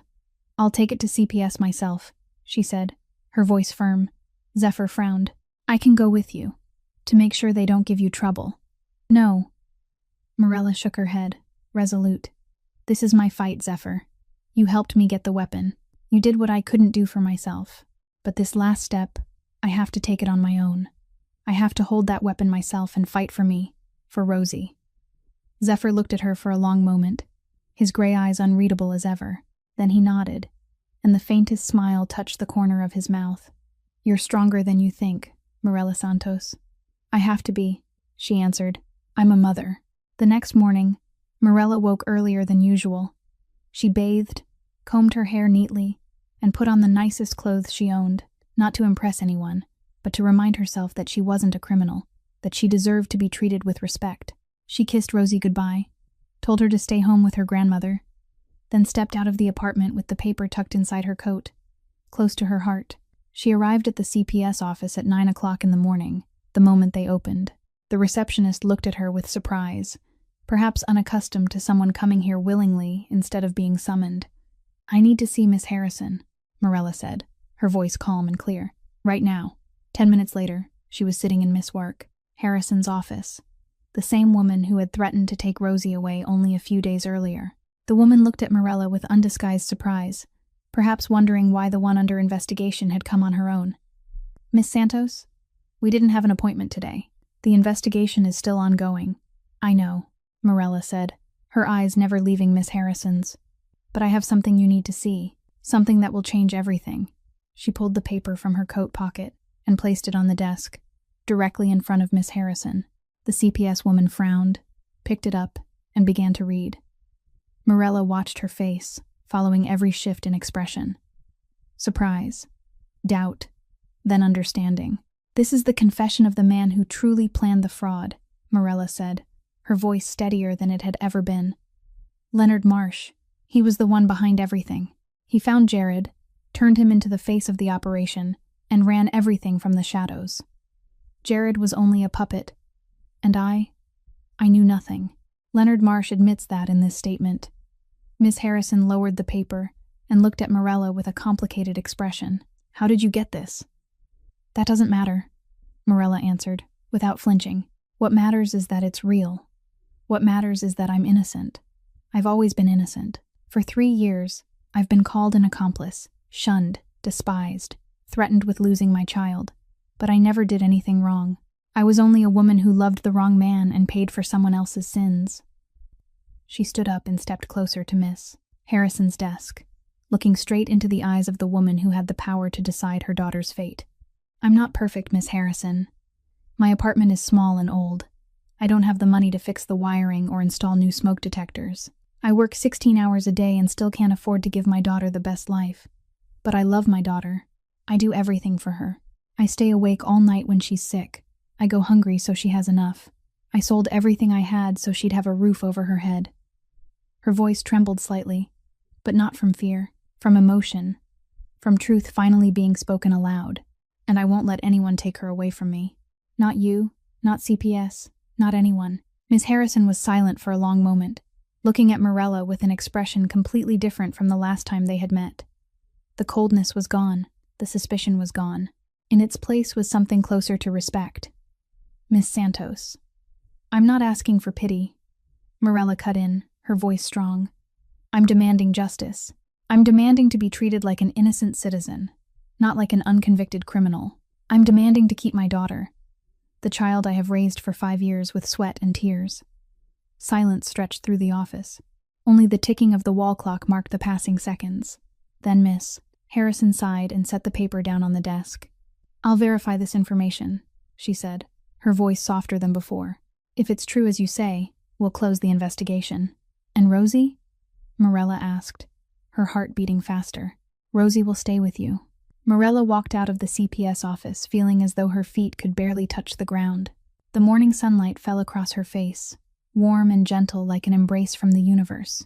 She stood there for a moment on the crowded New York sidewalk and let that feeling sink into every part of her. Relief. Freedom. For the first time in 3 years, she felt truly relieved, not because someone had saved her, not because Zephyr had found the evidence, but because she had stood up for herself. She had walked into that office on her own, faced the woman who had the power to take away her child, and claimed the justice she deserved with her own hands. No one could ever take that away from her. The following week, Rosie's kindergarten held a parent conference. It was the annual event where parents came to meet the teachers, hear reports about their children's development, and mingle with the other parents. For 3 years, Morella had never gone. The first time, she had still been too shattered after the scandal. The second time, she had tried, but the moment she stepped through the school gate and felt the prying eyes and heard the whispers behind her back, she had turned around and walked away. The third time, she had no longer had the courage to try again. She sent Gloria in her place, and Rosie's grandmother had sat alone in the corner of the room for the entire meeting, with no one speaking to her. But this time was different. Everything had changed. CPS had closed the case. Leonard Marsh's statement was being verified and would soon be made public. Morella was no longer the criminal's wife. She was a victim, and more important, she had stood up for herself, faced the people who wanted to take her daughter away, and won. "Are you coming to the parent meeting, Mommy?" Rosie asked that morning, her round eyes shining with hope. "Do you want me to come?" Morella asked back, kneeling down to meet her daughter eye to eye. "Yes." Rosie nodded eagerly, her hair bouncing with the motion. "All the other kids have their moms come. I want you to come. I want everyone to see that my mommy is so pretty." Morella smiled and pulled her daughter into her arms. "All right, I'll go." That afternoon, Morella stood in front of the mirror, adjusting her hair and her clothes. Not the finest outfit she owned, but clean and neat. She drew in a deep breath and told herself that she could do this. She had faced CPS, had demanded justice from people with 100 times more power than she had. One parent conference was nothing at all. The school's meeting room was small and warm, with children's hand-drawn pictures hanging on the walls and rows of little plastic chairs lined up in neat order. The moment Morella stepped inside, she felt the shift in the air. A few people turned to look, glances, whispers. The same sideways looks she had endured for 3 years. Morella lifted her chin. She didn't lower her head, didn't avoid anyone's eyes. She walked straight into the room, her back straight, her steps steady, as though she belonged there completely. Because she did belong there. She was the mother of a child at that school, and she had every right to attend that meeting just like any other parent. She found a seat in the corner of the room, not too close to anyone to make things awkward, but not so far away that it looked as though she were hiding. She sat down, folded her hands in her lap, and waited for the meeting to begin. Then a woman came over to her. She looked about 30, with brown hair pinned neatly back, and a simple floral dress that was modest but elegant. She smiled and sat down in the empty chair beside Marilla. "You're Rosie's mother, aren't you?" the woman asked, her voice warm and friendly. Marilla nodded, cautious. She was used to people starting conversations only to fish for information, only to gather more material for gossip later. "I'm Rachel, Lily's mother," the woman said. "Lily and Rosie are in the same class. She talks about Rosie all the time, says Rosie draws beautifully, and she's always telling funny stories too." Marilla couldn't hide her surprise. "Really? I didn't know Rosie had a close friend at school." "She does." Rachel smiled, and the smile was warm and genuine. "I know about your situation. The whole neighborhood does. But I also know that rumors aren't always true. And when I look at Rosie, all I see is a sweet little girl being raised well. That says more about her mother than any rumor ever could." It was the first time in 3 years that anyone had spoken to Marilla like that. Not family, not someone obligated to be kind to her, but a stranger, another mother in the community, someone who had seen her through her actions rather than through what people said about her. "Oh, and one more thing," Rachel continued. "Next week is Lily's birthday. She wants to invite Rosie, if that's all right with you." Marilla nodded, her throat tightening so badly she couldn't speak. She could only nod and try to hold back the tears rising in her eyes. The meeting passed quietly and gently. Marilla listened as the teacher gave her report, took notes in a small notebook, and now and then exchanged a few words with Rachel. When the meeting ended, she walked out of the school with the strangest sense of lightness inside her. When she got home, Rosie came running to meet her, her eyes bright with anticipation. "Mommy, was the meeting fun? Did Lily's mommy hate you?" "No, sweetheart." Marilla knelt down and gathered her daughter into her arms. "She was very kind. She invited you to Lily's birthday next week." "Really?"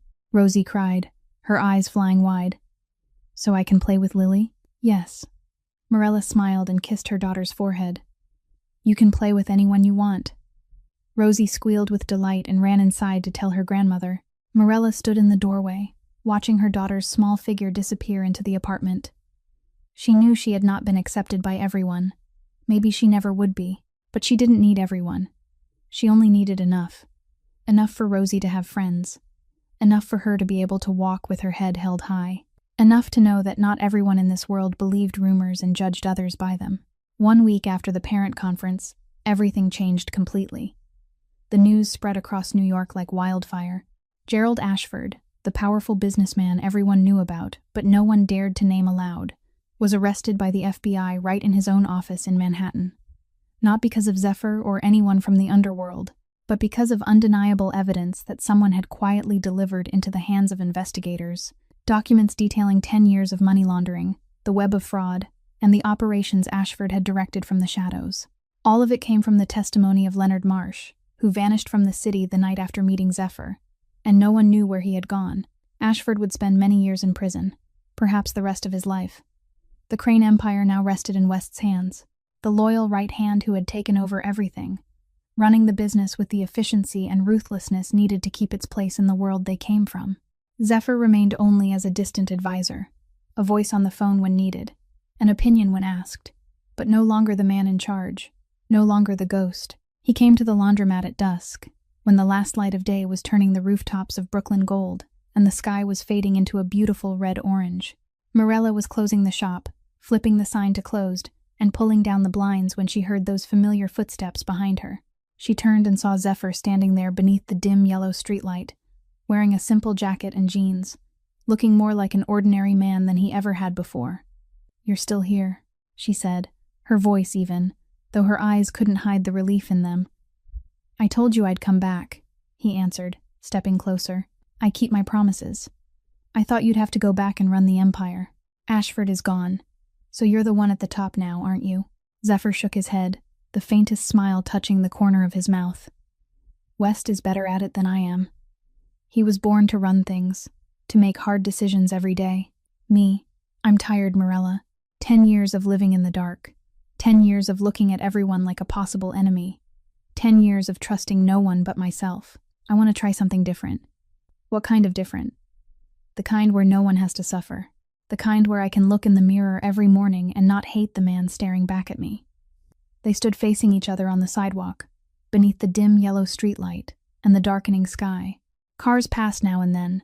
Horns sounded in the distance, the familiar noise of Brooklyn at evening. But in the middle of all that noise, the space between them felt still, as though the whole world were waiting for something. "Where are you going to stay?"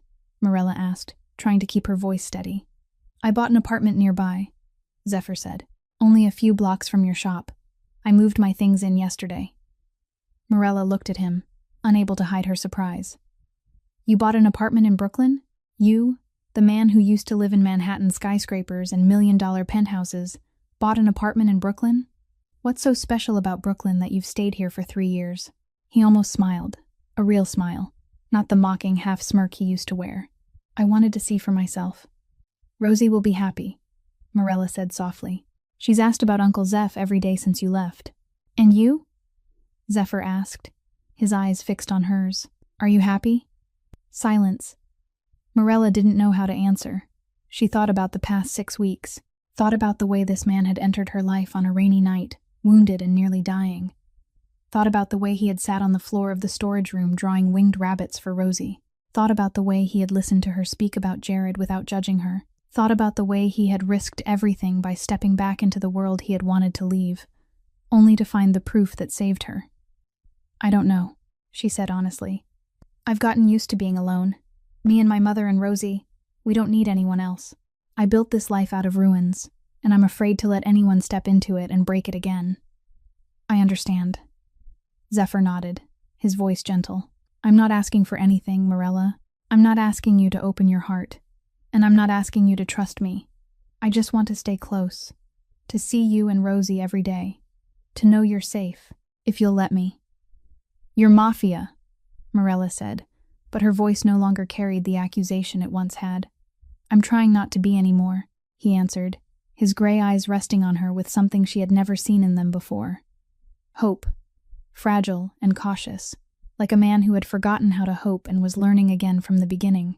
Morella thought of everything that had happened, thought of the way he had treated her mother with respect, her daughter with gentleness, and her with understanding. He wasn't perfect. He came from a world she never wanted to touch, but he was trying to change, and maybe that was all she could ask for. "Having someone beside you isn't so bad," she said softly, a small smile touching her lips. Zephyr looked at her, and his smile opened fully, the smile of a man who had just found something he had lost a very long time ago. "So I stay?" "You stay." The shop door behind Morella flew open, and the sound of tiny footsteps came rushing out. "Uncle Zeph!" Uncle Zeph came back. Rosie ran like a little gust of wind and threw her arms around Zephyr's leg. She looked up at him, eyes sparkling, wearing the brightest smile Morella had seen on her face in many weeks. Zephyr bent down and lifted her gently into his arms. "Did you bring me a present?" Rosie asked, her eyes wide with curiosity. Zephyr reached into his jacket pocket and pulled out a small stuffed rabbit, gray with long ears and shiny black eyes. "So Mr. Hops can have a friend," he said. Rosie squealed with delight, snatched the new rabbit into her arms, and hugged both of them tightly against her chest. Then she wrapped her arms around Zephyr's neck, pressed her cheek against his, and Morella saw those gray eyes close, as though he were trying to memorize the moment. Gloria stood in the doorway, wiping tears away with the corner of her apron. She was smiling, an old woman's smile filled with deep contentment. The smile of a mother who had lived long enough to see her daughter find happiness after too much suffering. 3 months later, everything was different. The Blue Moon laundromat had a new sign, its polished letters casting a soft, pale blue glow every night, visible from the far end of the block. Zephyr had bought the entire building from the previous owner, but he put Morella's name on the ownership papers. When she protested, he only shook his head. "This is your shop. No one can take it from you now. No landlord can throw you out. No one can use it to threaten you." "I don't need you to buy it for me," Morella said in that familiar, stubborn tone. "I bought it for me," Zephyr answered, a faint smile on his lips. "Because I need you to feel safe. Because I need to know that no matter what happens, you and Rosie will always have a roof over your heads." The apartment above the laundromat was completely renovated. A new electrical system, safe and modern. Smoke detectors installed in every room. The ceiling repainted. No more spreading stains of damp. Rosie's room painted a pale pink, with glow-in-the-dark stars on the ceiling so she could look at them each night before falling asleep. Mrs. Porter had moved out the month before, and no one knew where she had gone. and no one cared. Gloria was much better, the days of rest and freedom from worrying about money helping her recover. Every morning, she woke early and walked around the neighborhood, did the light exercises the doctor recommended, and in the afternoons sat in the little park at the end of the street talking with the other old people in the neighborhood. Rosie had friends. Lily was the first, and then after the birthday party, a few more. Now, every afternoon after school, the apartment overflowed with children's laughter, the sound of running feet, the squabbles over toys followed by peace again only minutes later. Rosie was no longer the isolated little girl. She was the center of the group, the child who told the best stories, drew the prettiest pictures, and always came up with the most interesting games. And Marella and Zephyr? They didn't rush. There were no grand declarations of love, no romantic proposals, no distant promises about the future. Only dinners together around the small kitchen table, afternoons spent reading to Rosie, late-night conversations after the household had gone to sleep, and only the two of them remained by the window looking out at the city. They built things one piece at a time, one day at a time, without hurry, without pressure. One spring evening, when the cherry blossoms in the nearby park had begun to bloom, they sat on the roof of the laundromat looking down at Brooklyn glittering with lights. The sky was clear, the moon was full, and the cool air carried the faint scent of flowers. "Do you regret it?" Marella asked, her eyes fixed on the distance. "Leaving everything behind to be here?" "I left behind the darkness," Zephyr answered, his voice calm. "I didn't lose anything. You used to be the most powerful man in New York. People feared you, respected you, did whatever you said. What good is power?" He looked down at Rosie's window, where the little star-shaped nightlight was glowing through the thin curtain. "Power didn't keep Phoebe safe. Power didn't bring happiness to my father. Power gave me nothing but enemies, loneliness, and 10 years without sleeping peacefully for even one night." Then he turned and looked at Marella. "I'd rather have this peace, this warmth." Marella followed his gaze, looking down at the little apartment where her mother and her daughter were sleeping. "You know, I used to think I would be alone forever. After Jared, I didn't believe I could ever open my heart to anyone again. I built walls around myself, and I thought I would live behind those walls until the end of my life." "You were wrong," Zephyr said softly. "I know. Now I know." Zephyr took her hand, their fingers threading together as naturally as though they had always belonged that way. "I won't promise that I'll be perfect, Marella. I'm still me, with my past, with the things I've done, with the ghosts that still come for me sometimes in my sleep." "I don't need you to be perfect," Marella answered, giving his hand a gentle squeeze. "I only need you to be here." "Then I'll be here, for as long as you want me here." They sat there, hand in hand, watching the city breathe beneath the moonlight. There was no need to say anything else. Sometimes the silence between two people who truly understand each other carries more meaning than 1,000 words. Morning sunlight streamed through the glass doors of the Blue Moon laundromat, casting the shadows of 3 figures across the white wall inside. One tall and steady figure standing beside the register. One slender and resilient figure folding a fresh stack of laundry. One small figure laughing and running back and forth between the 2 adults with a stuffed rabbit in her hand. Outside, Brooklyn was as noisy as ever. The buses still roared along the street. The neighbors still hurried off to work. The gossip at the coffee shop on the corner still went on. This city was harsh, always harsh, and it would never stop for anyone. But inside the Blue Moon laundromat, there was a family. Not a family made by blood, a family made by choice. By sleepless nights spent caring for a wounded stranger. By shared meals when they had nothing left except each other. By standing back up after falling down. By choosing to stay when leaving was still possible. Not perfect. There was no fairy tale here. Only 3 people who found one another in the darkness and decided to walk toward the light together. But full. Fuller than anything they had ever had before.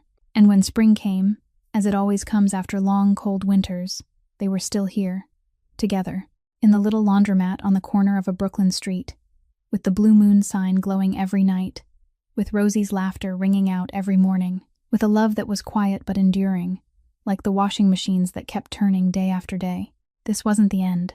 This was only the beginning. Thank you all for listening to The Ghost and the Laundromat, all the way to the very last moment. If this story touched your heart, please subscribe to our channel, press like, and share this story with more people. Every subscription, every like, every share from you gives us the encouragement to keep bringing you beautiful stories every day. How did this story make you feel? Morella and Zephyr, two people from completely different worlds who still found each other in the hardest moments of their lives. Do you believe in a love like that? We would truly love to hear what you feel deep in your heart. Please leave a comment below the video and share your thoughts with us. We wish all of you watching this video very good health, a joyful life, peace, and happiness every single day. No matter how hard life becomes, remember that after every dark night, there is always dawn, and after every cold winter, there is always a warm spring. Goodbye, and we'll see you again in the next video.